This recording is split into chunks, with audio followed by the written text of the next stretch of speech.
Bismillahirrahmanirrahim. Assalamualaikum warahmatullahi wabarakatuh. Alhamdulillah, bersyukur atas segala nikmat yang diberikan oleh Allah Subhanahu wa taala, di mana pada kesempatan kali kita masih diberikan kesehatan dan kekuatan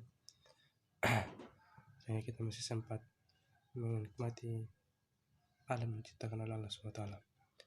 Baik, sebelumnya perkenalkan, nama saya Abdul Jabbar dengan NIM 182504001.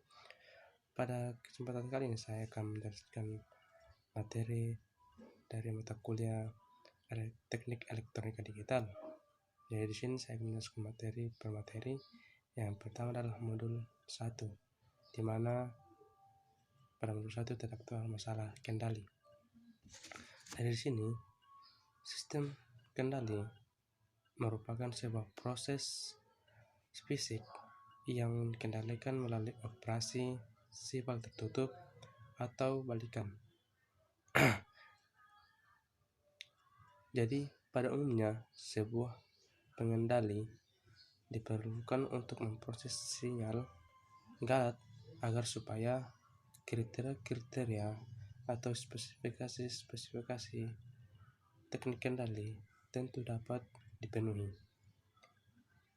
Jadi adapun contoh sistem kendali, yang pertama adalah sistem pengirim loop tertutup. Kemudian yang kedua, kendali komputer mesin pesawat turjok.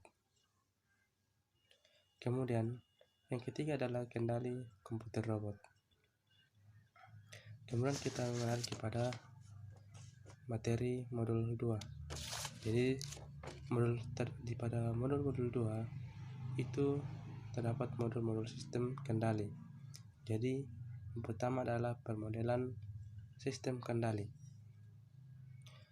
Jadi konsep utama pada sistem dapat didefinisikan berbagai cara. Salah satunya, sistem merupakan sekumpulan objek yang sifat-sifatnya ingin dipelajari. Baik, kemudian yang kedua yaitu rangkaian elektrik, di mana pada bagian ini akan dikendalikan model-model untuk beberapa rangkaian elektrik yang sederhana dan bermanfaat.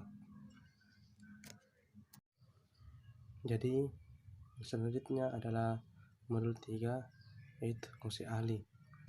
Pada umumnya terdapat masukan dan keluaran sistem sebagai fungsi waktu, maka relasi antara keluaran dan masukan akan muncul bentuk persamaan diferensial.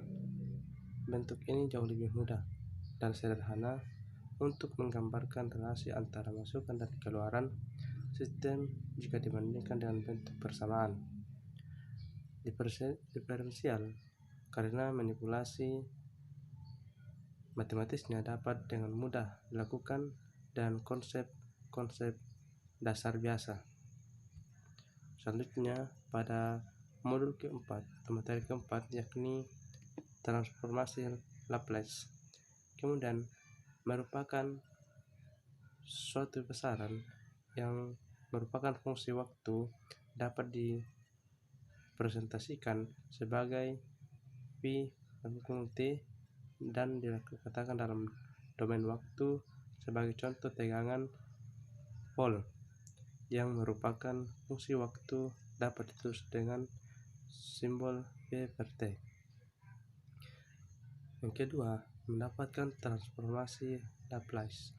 Beberapa contoh yang akan disajikan berikut ini untuk mengilustrasikan bagaimana cara mendapatkan transformasi Laplace dari suatu fungsi waktu berdasarkan definisi dari transformasi Laplace itu sendiri. Kemudian yang ketiga adalah sifat-sifat transformasi Laplace. Kemudian agar dapat menggunakan dengan baik berbagai bentuk transformasi Laplace yang diberikan ke dalam transformasi, perlu diketahui berbagai sifat transformasi ini. Adapun sifat-sifat dasar dari transformasi Laplace, yang pertama adalah sifat linearitas. Kemudian kedua adalah perkalian dengan sebuah kontras. Kemudian ketiga adalah turunan atau derivatif. Kemudian yang keempat adalah integral. Kemudian selanjutnya yaitu nilai awal dan nilai akhir pada materi modul 4. Di sini nilai awal merupakan suatu fungsi waktu tersebut pada waktu yang sama dengan 0. Sedangkan nilai akhir yaitu nilai fungsi yang bersangkutan pada waktu tak terhingga. Dalam beberapa kesempatan seringkali harus ditentukan nilai awal dan nilai akhir dari suatu sistem. Jadi mungkin hanya itu yang bisa saya sampaikan. Kurang dan lebihnya mohon dimaafkan. Saya akhiri dengan ucapan billahi taufiq wal hidayah. Assalamualaikum warahmatullahi wabarakatuh.